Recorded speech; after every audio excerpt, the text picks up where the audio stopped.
우리로 하나님의 전을 사모하며 연단을 통하여 소망을 갖게 하시며 성령으로 사로잡힌 우리가 되게 하시니 감사합니다. 아멘.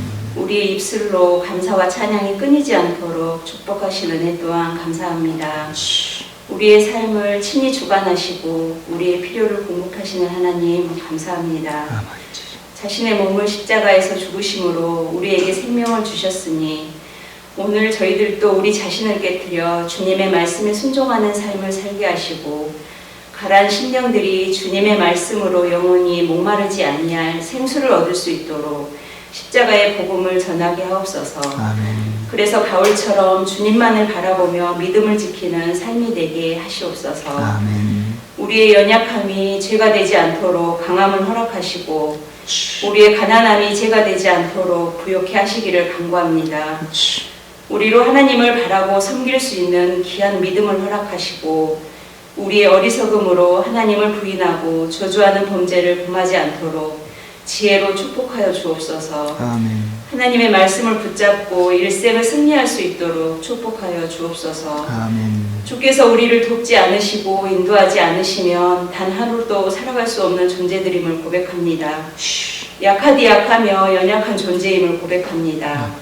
주님, 날마다 우리의 삶을 인도하여 주옵소서. 아멘. 주위의 모든 여건들이 신앙생활을 감당하기에 합당한 여건들이 되게 하시고 힘들고 어려울 때마다 더욱더 주를 찾는 성숙한 신앙인으로 자라도록 함께하여 주옵소서. 아멘.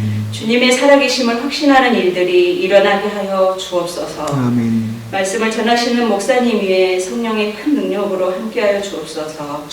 예배의 시종을 주님께 의탁하오며 십자가의 사랑으로 우리를 구속하여 주신 예수 그리스도의 이름으로 기도드립니다. 아멘. 놀라운 사랑 받으나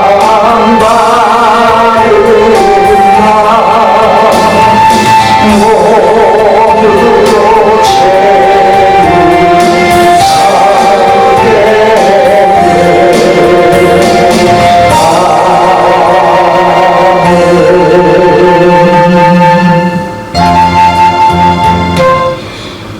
이도강 목사님의 지구촌교회를 섬기실 때 알고 지낸 목사님 한 분이 계셨습니다.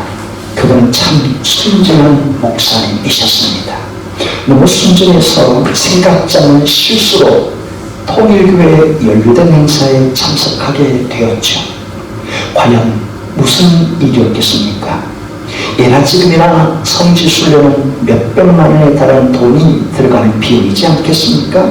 그런데 그 순진한 목사님이 성지순례 20만 원이면 된다는 그 말에 혹해서 어떤 단체가 주관하는지도 알아보지 않은 채 거기에 참석하게 된 것이었습니다.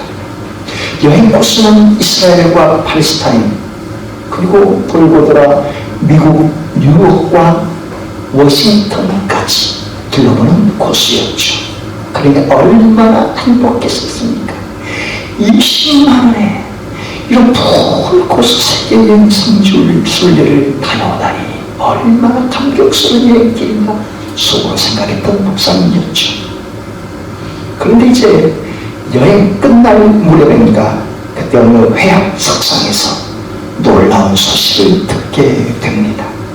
이 여행이 통일교회에서 주관하는 여행이었다는 소식 말입니다. 이 사실을 뒤늦게 알았을 때 얼마나 그 목사님이 후회가 됐는지 몰랐습니다. 그렇지만 이미 늦어버린 것 아니겠습니까?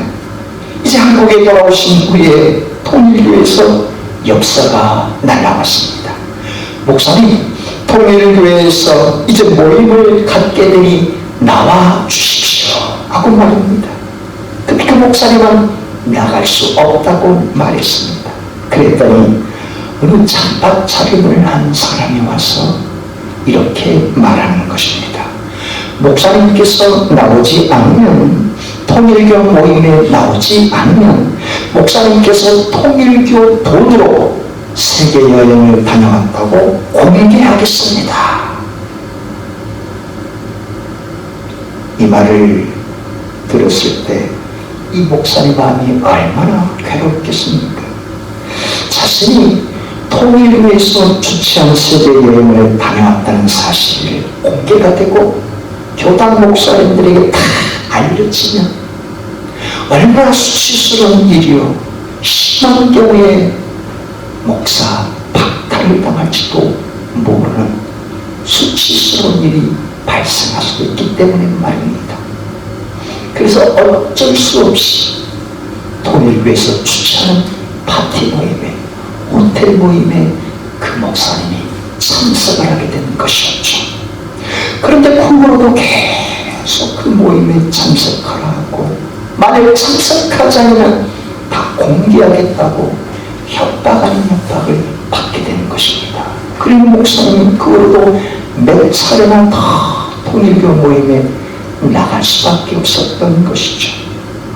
그때마다 마음이 너무 괴롭고 답답했던 것이었습니다.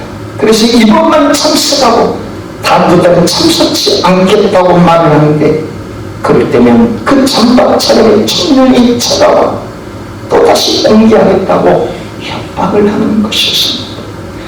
그래서 할 수 없이 계속 쫓아다녔는데, 어느 날은 내가 이렇게 살다가는 저녁에 살지 못하겠다 싶어서 이제 결단을 해야 되겠다 라는 큰 다짐을 먹게 되었습니다. 그 목사님은 교단 모임에 나아갔고, 교단 산하의 모든 목사님들이 모여있는 그때 앞에 나가서 모든 사실을 공개했습니다.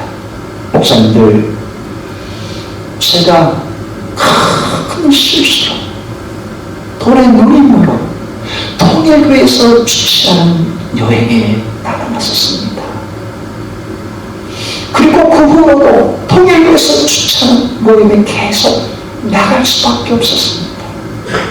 저를 목사직에서 쫓아내어도 저는 할 말이 없는 사람입니다. 교단에서 어떤 징계를 내려도 저는 달게 받겠습니다 라고 사실대로 다 말했던 것이죠. 다 토해내고 다 고백하고 나니 마음이 그렇게 시원하더라는 것입니다.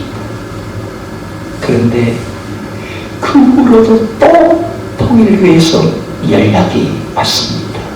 통일교 모임에 또 참석하라는 것이었죠.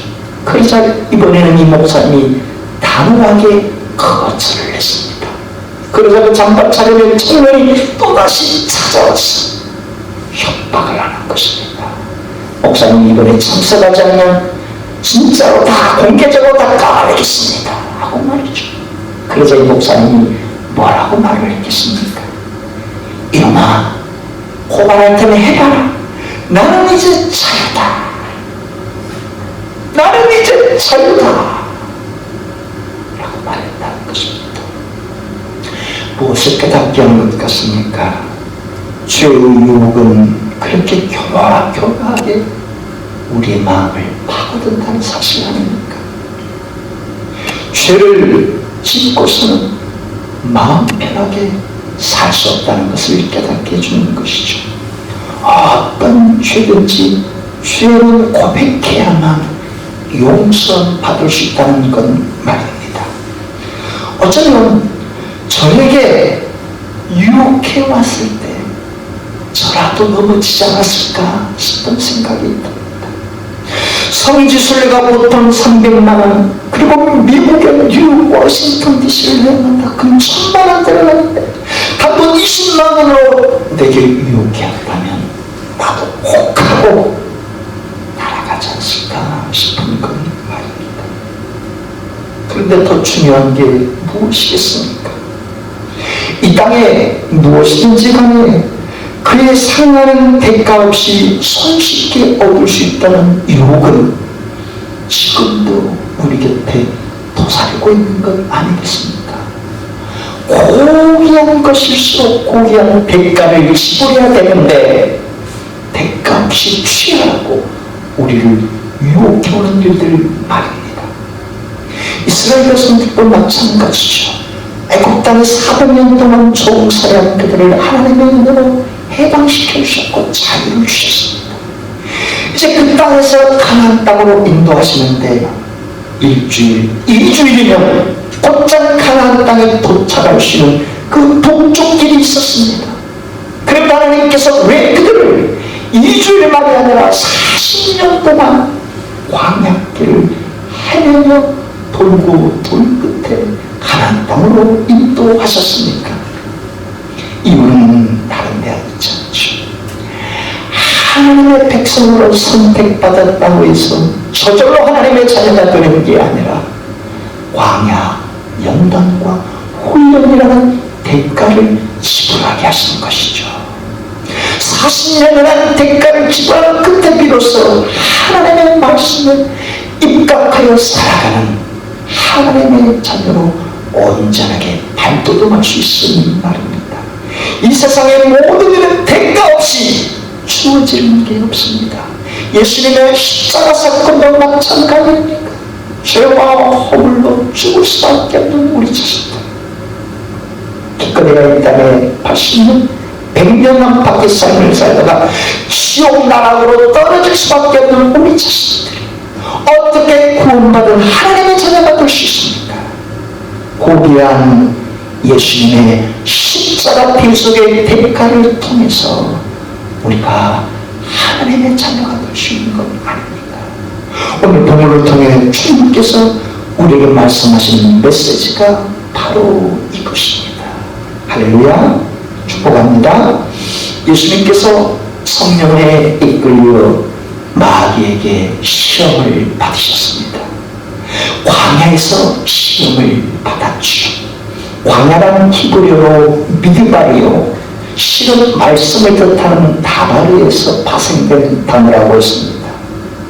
광야는 빈 털터리, 먹을 것이 없는 곳, 정갈과 뱀이 들끓는 곳인데, 그 허벌판 광야에 처해 있을 때 비로소 하나님의 말씀을 들을 수 있고 하나님의 음성을 들을 수 있다는 사실입니다. 이 세상에 내가 의지하는 혈연, 지연, 가족, 친척, 돈, 명예, 권력 다 끊어내야 비로소 하나님의 말씀을 붙잡을 수 있는 말입니다. 예수님은 능력이 대단한 분인데도 광야로 나갔던 이유는 인간의 연약함을 지닌 모습으로 하나님 아버지의 음성을 듣고 하나님의 말씀을 쫓기 위함이었습니다. 때론 하나님께서 당신의 자녀들을 광야로 몰아세울 때가 있다고 했죠. 왜요? 내가 의지하는 것들, 내가 붙잡고 살았던 그것들 다 내려놓고 하나님의 말씀에 귀를 기울이고 하나님의 음성 통해 다시 태어나도록 하기 위한 말이죠. 예수님께서 그 광야의 유혹을 받을 때 첫 번째 유혹, 첫 번째 시험이 무엇이었습니까? 예수님 주변에 있는 돌들을 떡으로 만들어라, 땅으로 만들어라 하는 유혹 아니었습니까? 왜요? 40일 동안 굶주린 허기짐 가운데 있었으니 너의 먹을 것을 채워라 하는 유혹이었던 것이죠. 먹음직스러운 육체의 물욕을 채워봐라 하는 유혹이었습니다. 그런데 어떻습니까? 예수님께서는 충분히 신성을 지닌 분으로 돌을 얼마든지 땅으로 만들 수 있는 분 아닙니까? 그런데도 예수님은 돌을 빵으로 만드는 유혹에 넘어지지 않았습니다. 왜 그렇습니까?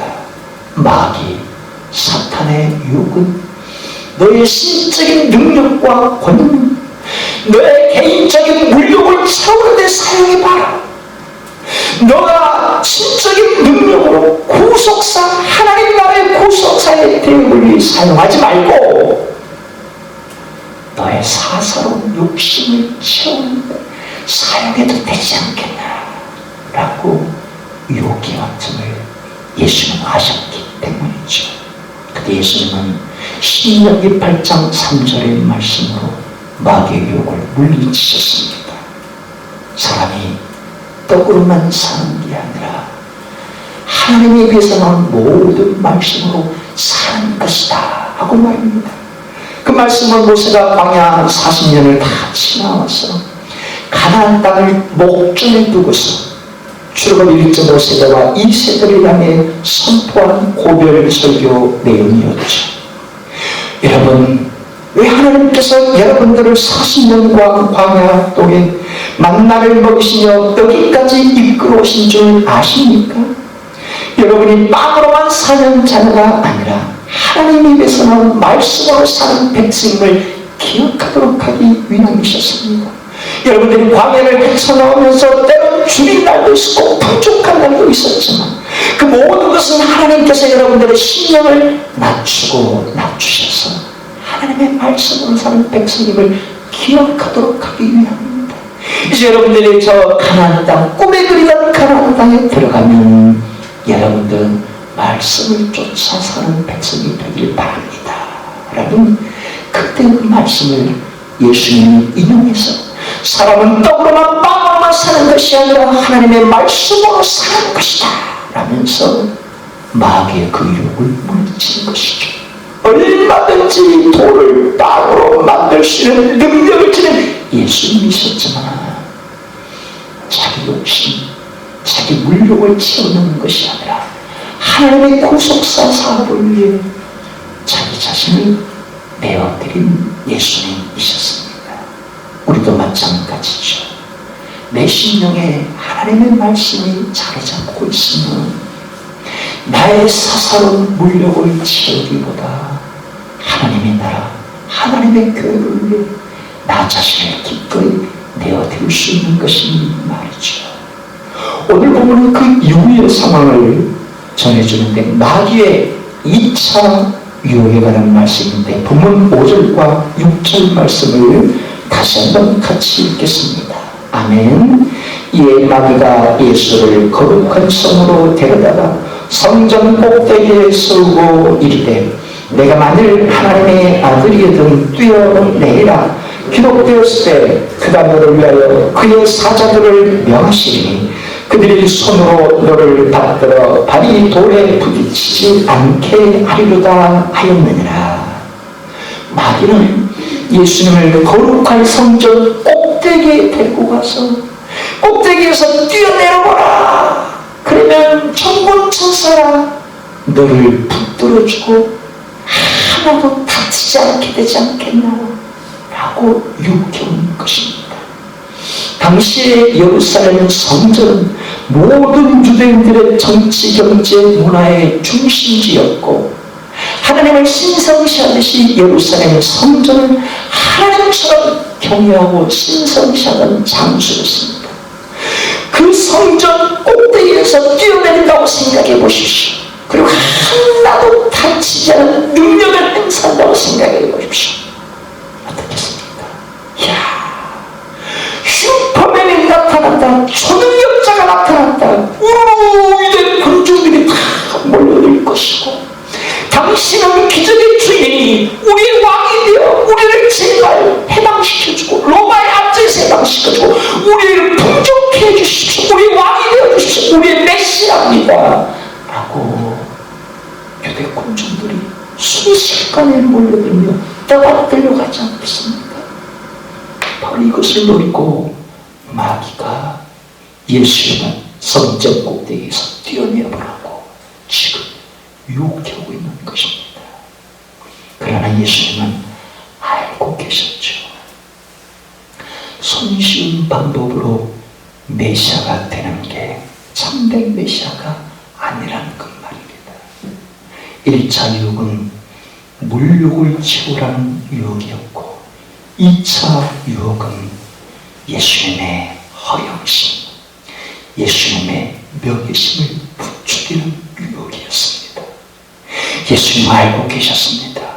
내가 메시아가 되는 길은 손쉬운 방법, 능력을 보여주고 포퓰리즘처럼 백성들의 열광하는 것을 통해서 내가 메시아가 되는 손쉬운 방법, 얼마든지 해가 쓸 수 있는 능력이었지만 그 길이 참된 메시아가 되는 게 아니라는 사실을 예수님은 알고 계셨습니다.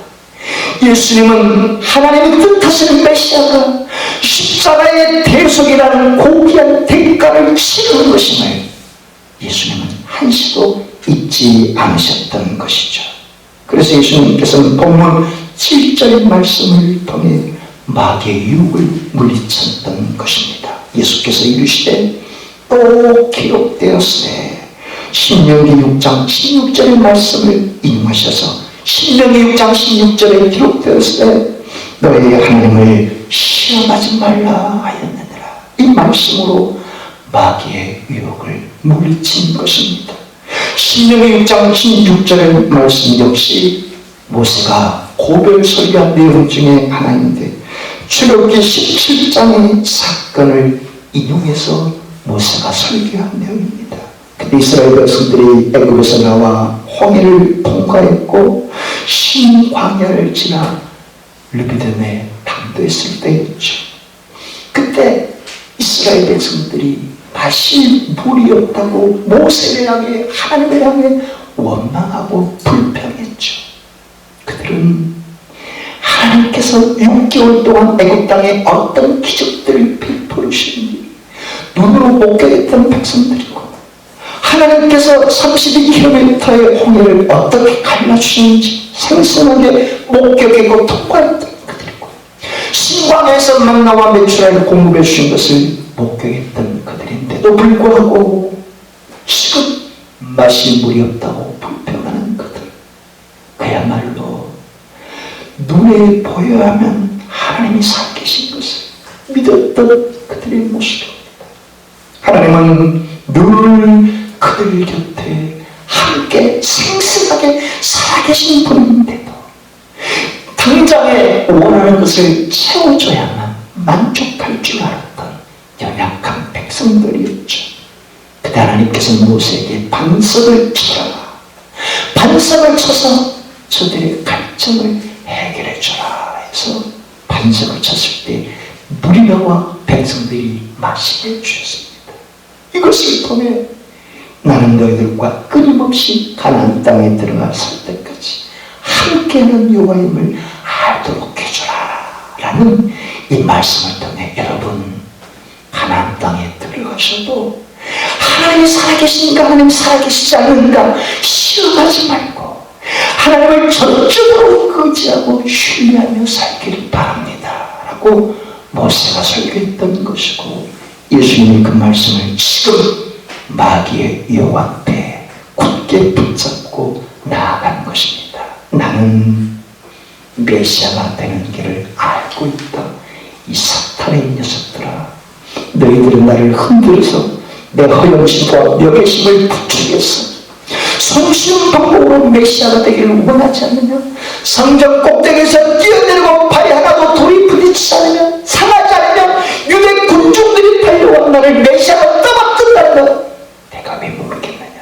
그러나 내가 가야 할 메시아의 길은 그 길이 아니라 십자가 피 흘림의 죽음이라는 대가를 치르야만 내가 부활의 왕으로 승리의 왕과 참된 메시아가 될 수 있는 것, 하나님이 내게 바라시는 듯 내게 바라시는 것 아니냐? 나는 이것을 알고 있다. 또 이 세력들이, 악한 세력들이 내 마음의 허영심과 명예심을 부추고 흔들어댈지라도 나는 결코 넘어지지 않을 것이니 주 너희 하나님을 시험치 말고 내게서 떠나가라 라고 예수님이 말씀하는 것입니다. No cross, no crown, no blood,